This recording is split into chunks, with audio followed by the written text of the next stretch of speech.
हमारा इतिहास, भारत का प्राचीन इतिहास हमें 19वीं सदी से पहले पता ही नहीं था। न ही मौर्य वंश, चाणक्य, चंद्रगुप्त, अशोक के बारे में हमें पता था और न ही हड़प्पन सिविलाइजेशन, गुप्त साम्राज्य, राष्ट्रकूट, चोला, पाल, सातवाहन डायनेस्टी के बारे में किसी के बारे में कुछ पता नहीं था। हमारे भारत के साम्राज्य, राजा राजाओं की कहानियां और उनकी गौरवशाली इतिहास के बारे में तब पता चला जब ASI यानी भारतीय पुरातत्व सर्वेक्षण, आर्कियोलॉजिकल सर्वे ऑफ इंडिया ने इसकी खोज की। बात है 1837 की, जब जेम्स प्रिंसेप जो ईस्ट इंडिया कंपनी के ऑफिसर थे और ये उस टाइम के आर्कियोलॉजिस्ट थे, इन्होंने ब्राह्मी लिपि को डिकोड करना शुरू किया। वहीं इनसे पहले भारत के प्राचीन शिलालेखों को कोई पढ़ नहीं पाता था। इस डिकोड के बाद इस लिपि से हमें पता चला कि देवनाम प्रियदर्शी ये कोई और नहीं बल्कि भारत के मौर्य वंश के महान सम्राट अशोक थे। इस सर्वे और खोज के थ्रू कनिंघम का विजन एकदम क्लियर हो गया। कनिंघम जो है ब्रिटिश आर्मी के इंजीनियर थे। इनका पूरा नाम सर अलेक्जेंडर कनिंघम था। इन्हें इंडियन आर्कियोलॉजी का फादर भी कहा जाता है। इन्होंने उस टाइम के गवर्नर जनरल ऑफ इंडिया यानी वायसराय लॉर्ड केनिन से भारत के पुराने महल और भवन, स्मारक और जितने भी पुरानी इतिहास और किताबें थी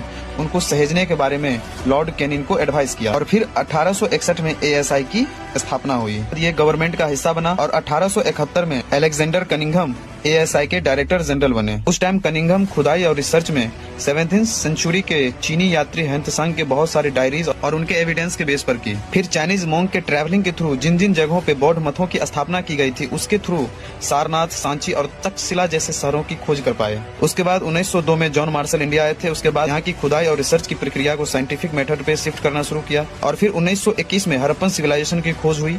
उसके बाद हमें पता चला कि हमारे भारत का इतिहास लगभग 5000 वर्षों से भी ज्यादा पुराना है। इस तरह भारत और हमारे प्राचीन इतिहासों का सर्वे ब्रिटिशर्स ने की। हालांकि उनका पर्पस कॉलोनियल था, बट ब्रिटिशर्स के इस सर्वे और रिसर्च के थ्रू ही हमें हमारे पुराने शिलालेख, सिक्का, मुद्राएं, पुराने परिव इमारत और भवनों के द्वारा ही हमें हमारे वास्तविक इतिहास के बारे में पता चल पाया। और इस तरह कनिंघम और उनकी टीम भारत के प्राचीन साम्राज्य, राजा राजाओं की पुरानी गौरवशाली इतिहास और हमें हमारे इतिहास से रूबरू करवाया।